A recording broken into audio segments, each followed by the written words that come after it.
Thanks so much for tuning in to another edition of the Bloody Legends with Jai That Aussie Metal Guy and Jim Taylor. Make sure you're a bloody legend and hit that like and subscribe so you can keep up to date with all the great content from these bloody legends.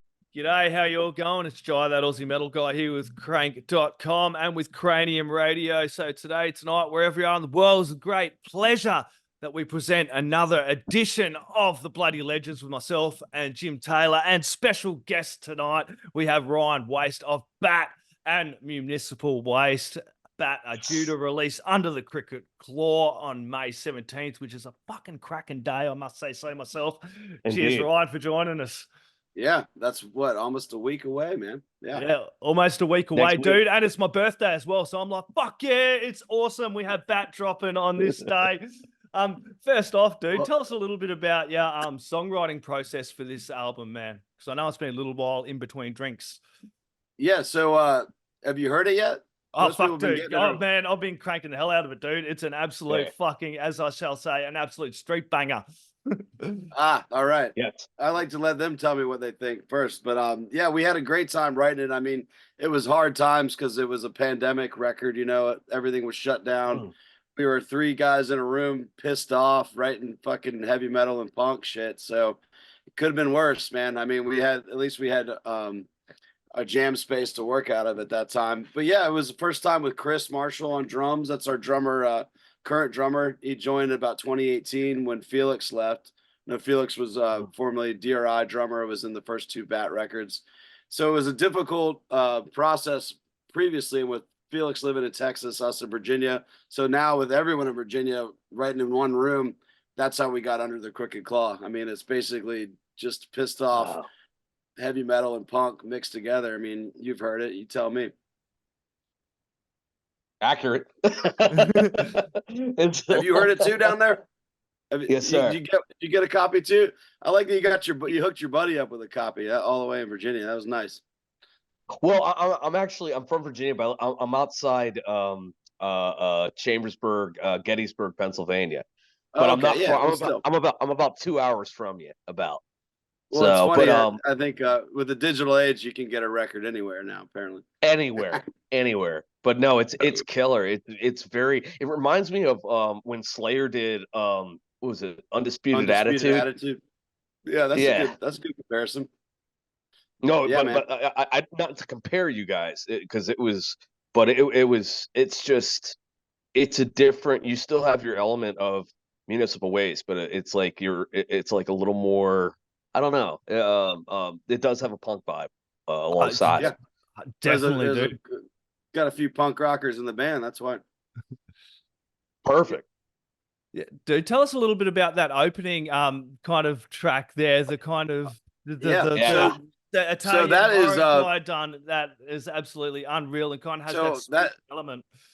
Yeah, the intro was done by the esteemed Fabio Frizzi. He's an Italian composer, you know, who worked on the Beyond and Fulci movies and Zombie. And I reached out to him, like I saw him perform up at Maryland Death Fest. And I, reached out to him right after the show. I was like, great show. I'd love to work with you. And the guy couldn't have been cooler, man. He wrote me right back. I told him I wanted basically the sound of like what it sounds like if a vampire walked into a room, and that's what I feel like he set the tone for that. I sent him the song Vampire Lore. That's where I got the title in Italian. It translates to A Torch Lights the Sky. And that, lyrics of mine from Vampire Lore. And it's just setting the tone. Like we've done a lot of synth intros. I've had my friend Slasher Dave from Acid Witch did a few for the last couple records. And I was like, fuck it, man. I'm just going to reach for the stars and go to one of the greats. And man, he wrote me back and he's been championing the band and the record ever since. I sent him a huge Bat care package over to Italy. And man, I couldn't tell you, the guy couldn't be cooler just to do that, So that sets the tone. Vampire Lore comes and punches you in the face, basically. Or bites your neck, whatever way you want to look at it. Accurate. Yeah. But that's really interesting. Was that early on that you contacted him and did that? Yeah, I mean, we tried a couple things that weren't really working, and I was like, when in doubt, it's just like let's just get the best, And Yeah. It's hard to get for me to give that description to someone to make it sound like a vampire walked in the door. It's a very meta thing. It's not like I want it to sound like this. It's like I want that No, feel. And that you feel, gotta you right. gotta you gotta you gotta send it to a veteran to pull that off, And as simple as it is, Absolutely. it's effective, Yes, sir. Yeah, dude, and I can definitely tell some of the horror themes in this as well, dude. Tell us a little bit about kind of that and kind of what kind of influenced Yeah. you a little bit with the songwriting for this. Well, I was Right. writing a horror movie. I was actually writing a horror movie at the time. So at the same time of the pandemic, I've been working on this film idea I've had since 2013 called Exit Stage Death. And I was working with Norman Cabrera, who did the video for Right for Exorcism, and he's doing a video for Revenge of the Wolf too that'll come out next week. So you guys don't even know about that. There's an exclusive. Nice. But speaking of horror, I mean, the most blatant one would be Horror Vision, where I literally reel off 21 video nasty movie titles in the lyrics. Like, I think if you're a horror fan, you'll catch that those are titles that I'm saying in all the verses. I go through all the don'ts, like don't go in the house, don't go in the woods, don't go near the park. And it's like, Yeah. it's just this idea I've had forever. It's like a knuckleheaded idea of just like, I'm just going to fucking yell out horror movie titles. But I made it about the video nasty, like satanic panic scare of the 80s when they were banning sure. tapes and burning them. And anyone older remembers that. And I was just talking to the guy in the last interview. It's just like, if you ban something and tell us that it's bad, that makes us want to watch it more. That's all it does is go, Yes. oh, here's a list of all the tapes I can't watch. I need to own every single one of those tapes. Check them I off. got a lot of them back. I got a lot of them back here, and I'm like, I just picked the ones that sounded lyrical, maybe not even the best movies, but some of the the gripping titles that that'll get you. So yeah, Horror Vision. If you look to the lyrics, there's 21 movie titles in there. 22 if you count Tales of Terror, which is not a video nasty, but it's a great movie. It is. Yeah. That's awesome. Yeah. Man. That's so But yeah, cool. each story could be a short horror story as well. I mean, there's 13 tracks, and I mean that's kind of how I've always looked at it. You got to treat them all individually. Right for Exorcism is sure. like a short film in itself. You've seen that video? It's out already. Indeed. Yeah, it's an absolute. Are you just smoking weed down there the whole time? Are you just sitting there getting high? I can't tell. Is that your microphone? Oh no, that's my microphone, dude. I was like, funny. he brought his buddy on just to get high. I go, oh man, that's great. No, I want to make. That's like a little tiny. I didn't want to Yeah, be too well, loud. it's funny It is. that she's open on the soundtrack here because Jim he also does soundtracks for horror movies and stuff you do? over there as well, Yes, sir. dude. So Oh, great, man. That's all. Well, of course you have the best mic. That I don't make the thing full screen because I don't like staring at myself. But I was like, Yeah. I thought I saw you take a hit of it. And I just didn't mention it. I was like, No, man, no, this no. guy's just partying behind us. It's like, man, No. it's a little microphone. so It is. who done the Well, this is the NA artwork? beer, too. No alcohol here. Who done the artwork Oh, for the the artwork. album, dude? Yeah, man. You just screen shared as if I hadn't seen it. That's great. Yeah, It's gonna dude. make me dark if you want to So take rad. it back. Yeah, there you go. Dude. The listeners So, will get to have a I look at it. had a friend in Minneapolis do the inking. His name is Brandon Holt. He's a killer tattoo artist. I commissioned him a long time ago and we were going to do it black and white, but the band kind of made a group decision to go color, and he wasn't much of a color guy. So I got the girl who did the actual bat head. Let me grab the bat head. Here, I'll grab it. Yeah. Yeah. This is great.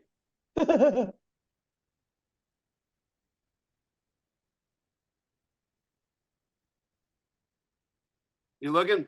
Yeah, mate. Oh. So there, you scared? I saw you weren't looking because you didn't react. So Margaret Wasn't Rolisky, expecting it. who did she made fabricated this whole costume for her first music video, and she works with Guar as well. She's in Guar as well, and she's kind of the fourth member. Okay. So I had this. Yeah. I have this 3D mask that I send to people. So I sent it to the artist, so I get that 3/4 profile of him like in attack mode. And and I had the idea of the castle and the crashing through the wall and everything, which he totally nailed. And then she painted on top of it, so it was a 2-part effort for that. So yeah, That's awesome. Brandon Holt did the inking and Margaret Rolisky did the painting. It looks fantastic. Yeah, It And does we just help. got the vinyl today. I was just That's we what I just was did like about we just to did like an mention. unboxing as the band. Yeah, I gotta drop it, and edit down. But yeah, we're very excited, man. Well, how So good yeah. are the physicals? It's really great to see, like in heavy metal, the physicals, and even like as we're talking horror movies before, I have a friend who just loves the old VHS classic tapes. Me As you too. were That's all I'm kind of surrounded by.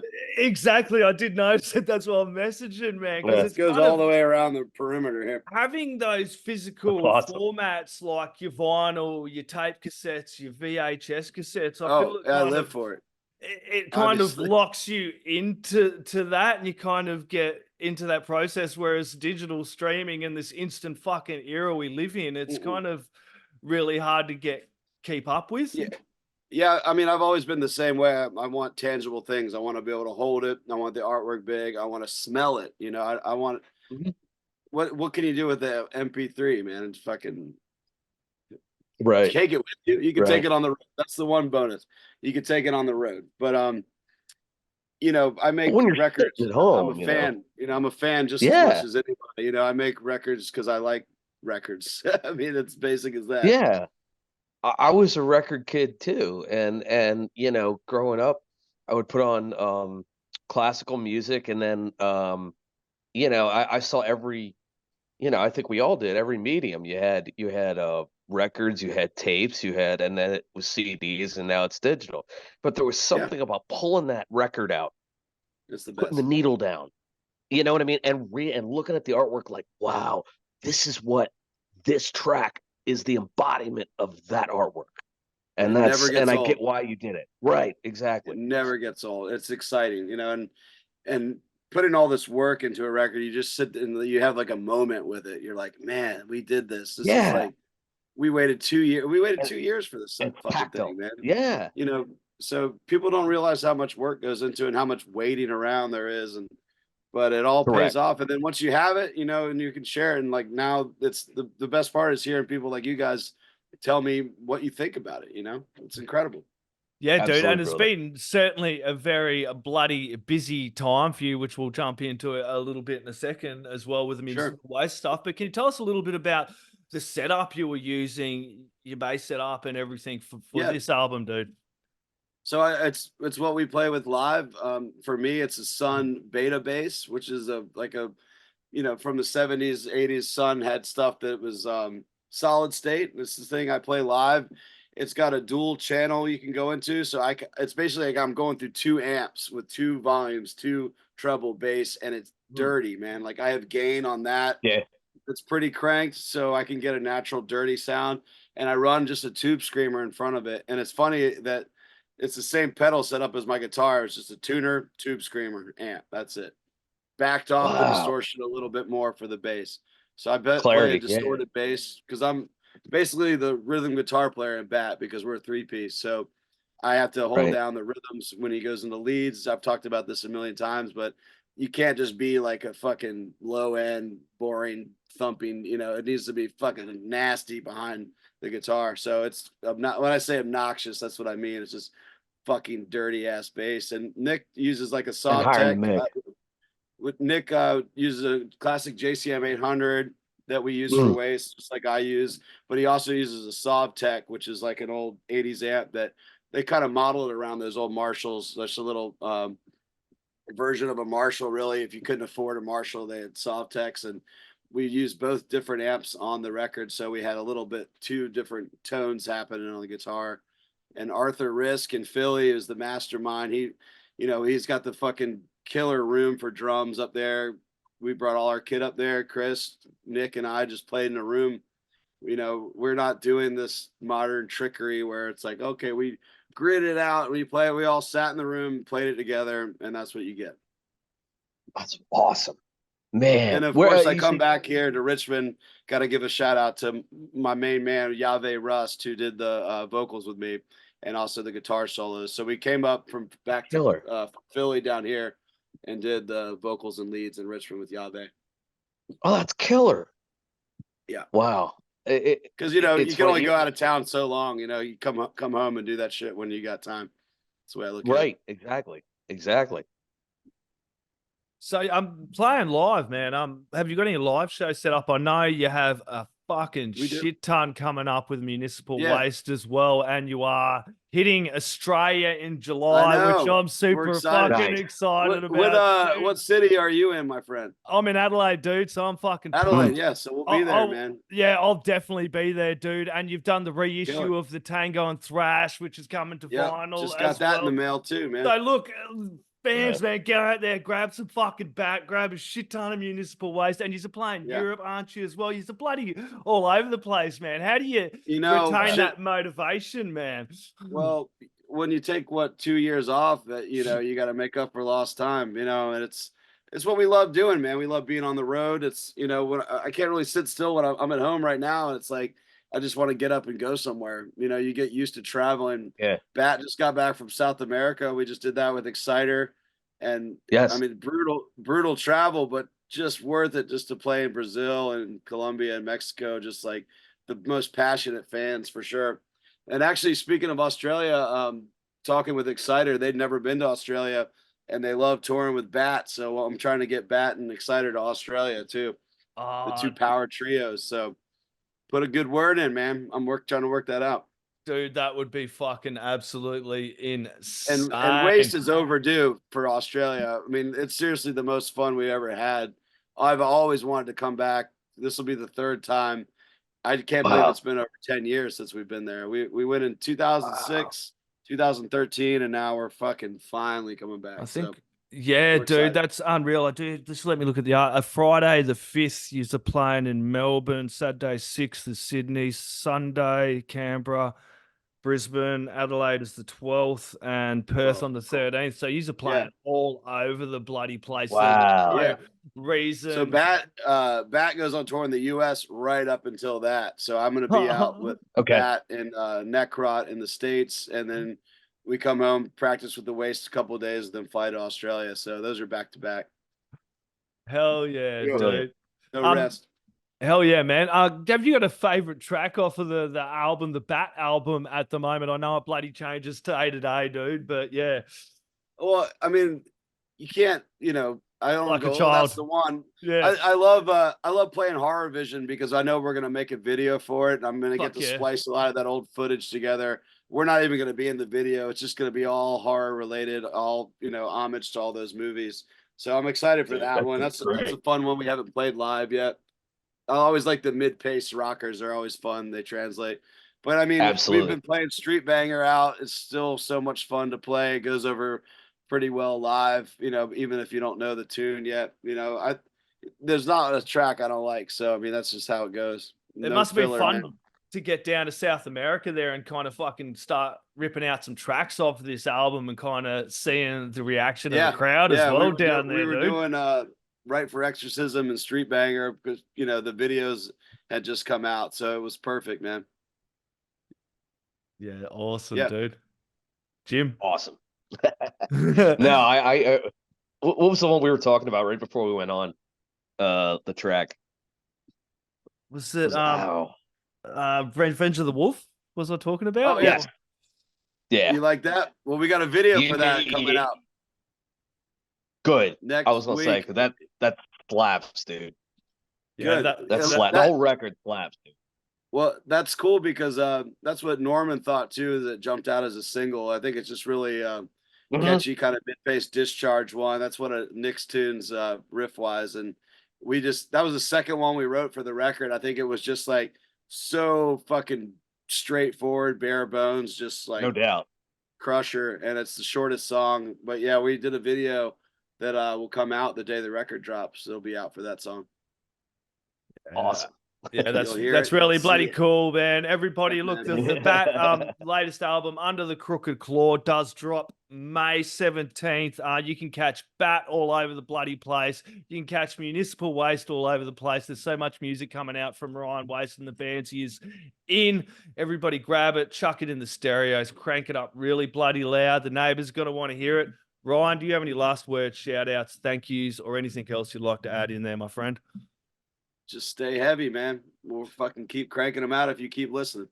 Awesome. Cheers, mate. Thank you. You Absolutely. have a lovely evening. Cheers, dude. Oi, you're tuned in to Jai That Aussie Metal Guy, so make sure to hit that like and subscribe button so you don't miss any of his sick content. And remember, stay brutal, you legend.